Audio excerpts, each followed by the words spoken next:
世界千变万化，新闻随时发生，一波为您追踪。各位观众大家好，今天是2022年5月16日星期一，欢迎走进一波热点。加国房市逆转带动消费者信心暴跌。加拿大消费者信心指数录得自大流行以来的每周最大跌幅，通货膨胀和房地产前景恶化拖累了市场情绪。彭博纳米加拿大信心指数上周跌至 54.3， 为2020年12月以来的最低水平。1.8 点的跌幅是该指数自2020年4月以来最大的一周暴跌。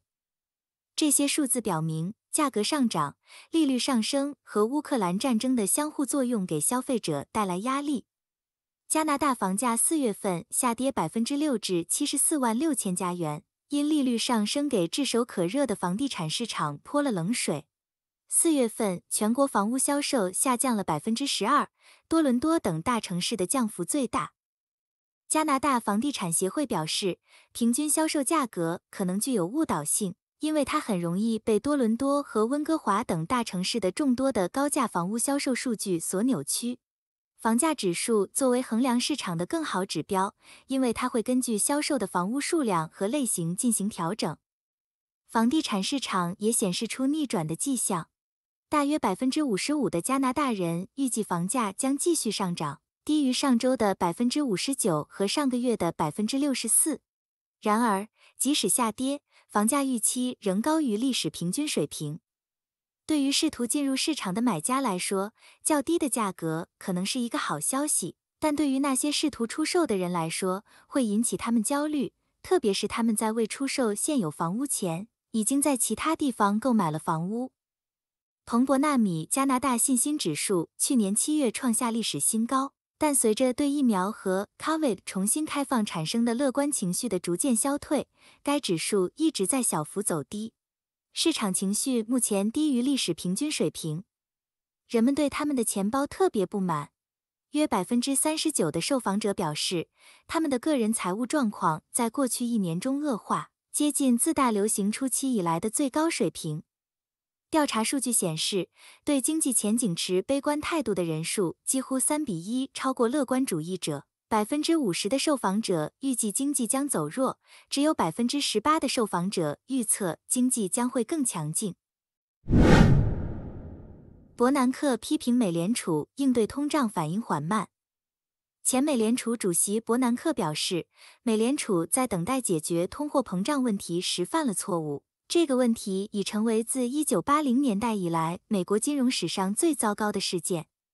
伯南克指导美联储度过了2008年爆发的金融危机，并主持了前所未有的货币政策扩张。美联储正在收紧政策，加息和减少债券持有量将于6月开始。同时，美联储正面着因临拖延时间，未能及时采取行动的批评。目前，通胀已达到历史性的 8.3% 的年增长率。鲍威尔领导的美联储为什么犹豫不决？其中一个原因是他们不想震撼市场。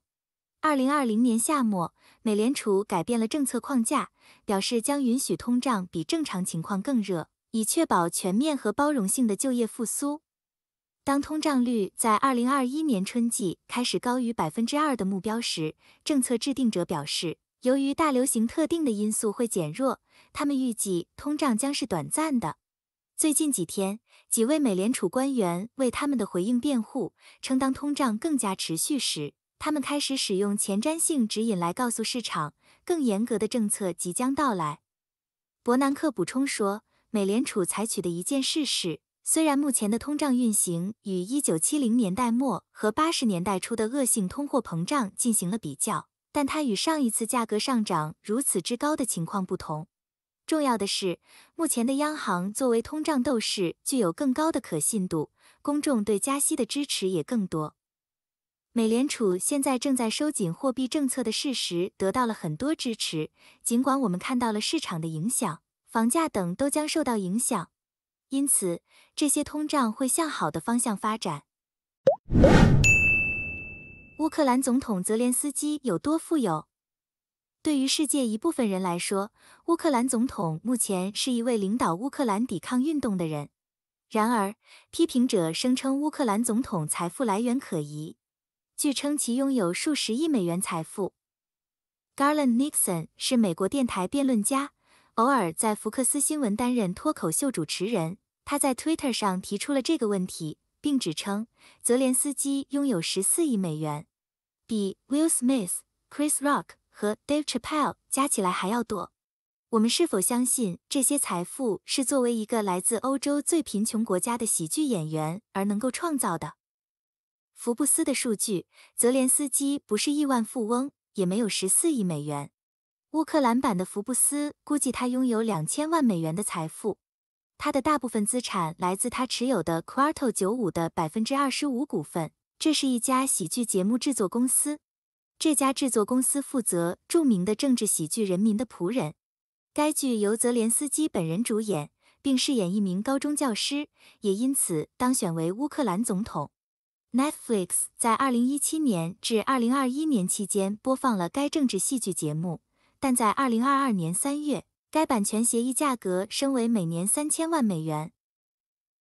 就财富而言，这个所谓的14亿美元的财富涉及5艘豪华游艇、3架私人飞机以及特斯拉、Meta 或沙特阿美等公司的6000多万美元股份。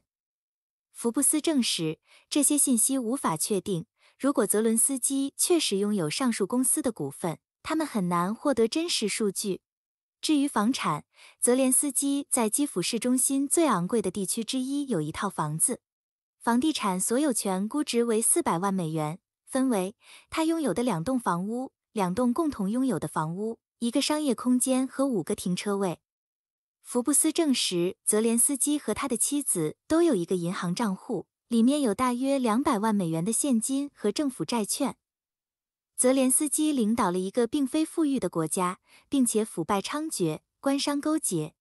这个从演员到总统角色转换，将一个曾经的世界粮仓带至遍地满目疮痍的人间地狱，国家几十年的财富化为乌有，百姓生灵涂炭，举家迁逃。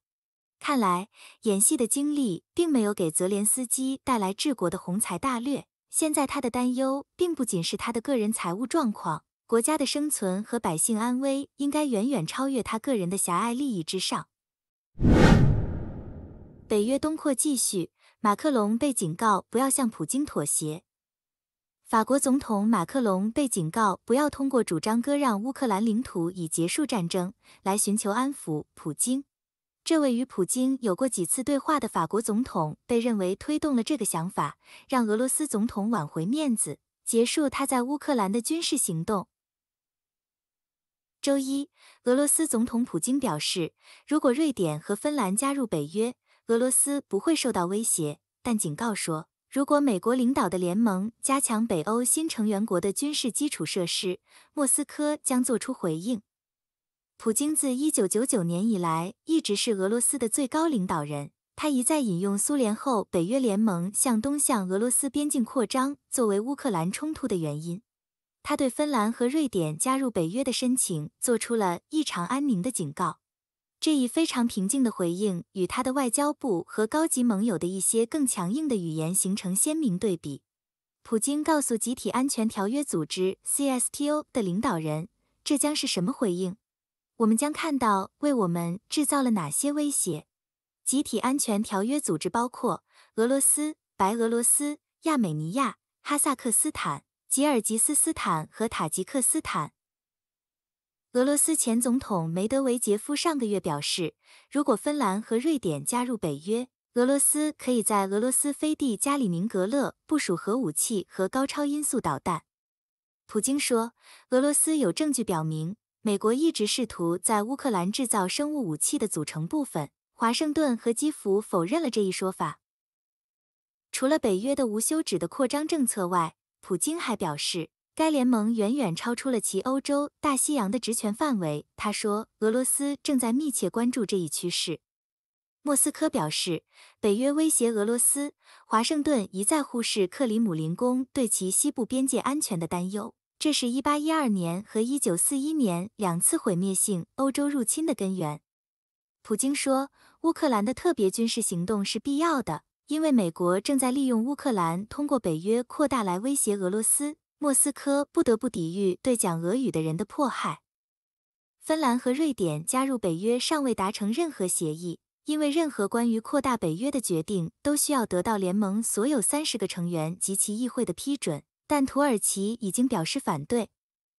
然而，随着这些障碍有望被克服，地缘政治专家正在展望未来，并评估普京可能采取的报复性步骤。可能的报复包括：一，在北约盟国领空附近或进入北约盟国领空增加更多的挑衅性飞行；二，可能的网络攻击和混合攻击以及其他措施，同时增加边境军队部署；三，切断能源天然气供应。长期以来，俄罗斯一直对北约的存在非常谨慎，更不用说它长期以来一直反对的扩张了。莫斯科的反感并不奇怪，因为该联盟是由美国、加拿大于1949年成立，并向西欧国家提供集体安全保证，以对抗当时的苏联。在2月24日俄乌战争之前，莫斯科已经向西方发出了一系列要求，包括乌克兰永远不会被允许加入北约，但西方拒绝了。谢谢各位的观看，一波帮您追踪全球热点。如果对您有帮助，欢迎点赞、关注并订阅，下期不见不散哦。